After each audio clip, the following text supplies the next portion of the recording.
Gaffer, not a game that will live long in the memory, but not a performance that will live long in the memory either. What did you take from that one?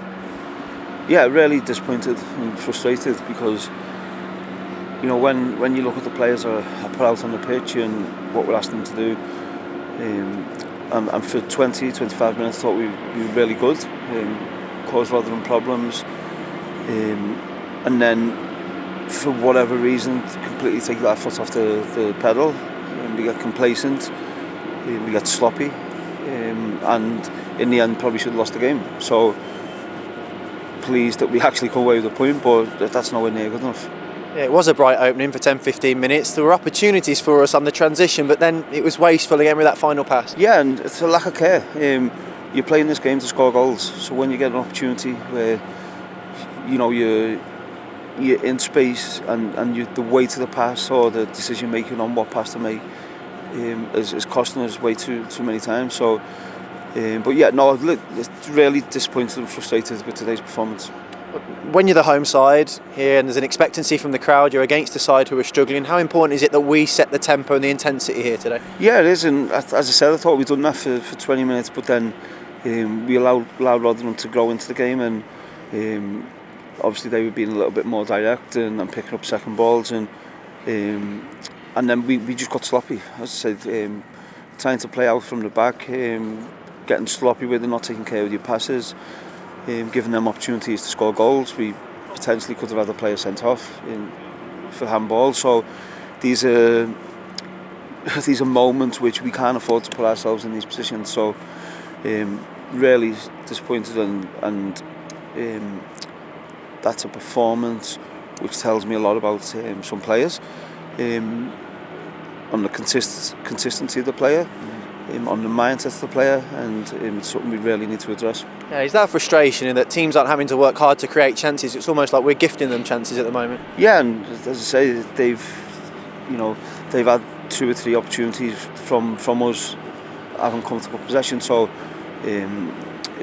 it's the performance today was nowhere near good enough, and that's something I will be dealing with. Yeah, I know you're very calm in your approach. Did you have to get into them at all at half time just to change things, to shake things up a bit?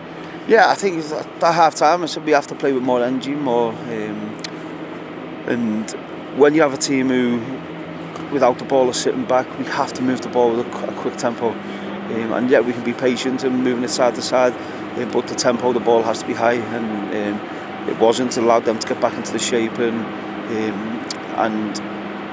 we then, by passing the ball slow, we didn't move them. It was easy for them to shuffle across. So it's all things we spoke about, but we started the second half. The way we started the second half was not good at all. So it's the reason I made 2 early changes to try and bring a bit more energy and bring something a little bit different to the game.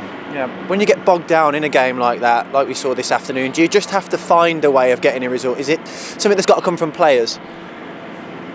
Yeah, you sometimes you can't believe actually what you're watching at times, and so you're thinking of your players on the bench. What can you do to maybe change it and impact the game, and just try and get out of the game with something. We come away with a point, which whether we deserve it or not, I'm not sure, but I think to come away with a point is certainly better than none. So you take that, but yeah, it's a performance which we have to be a lot better. Try and clutch onto a positive. Jordan James has gone up to do man of the match duties this afternoon, having come on as a second half substitution. You mentioned about the desire for subs to have an impact on games, and he looked like a man with a purpose this afternoon. Yeah, and he was disappointed not to play, which is good. That's what you want. You want players disappointed when you don't start the game, and I thought again he was the best player. When he come on, he good energy, composure, passing the ball forward. So I was really pleased with him when he come on. How's Ethan Laird? He looked super disappointed when he came off. Yeah, of course disappointed. We don't know how serious the injury is, so that's something we'll monitor over the next couple of days. But yeah, no, disappointed, and I'm sure he's frustrated as well. Coventry on Friday evening, and I know you want an improvement. Yeah, well, it has to be. So again, tough game, but there has to be an improvement on today's performance, because that was nowhere near good enough. Thanks, Gaffer. Cheers.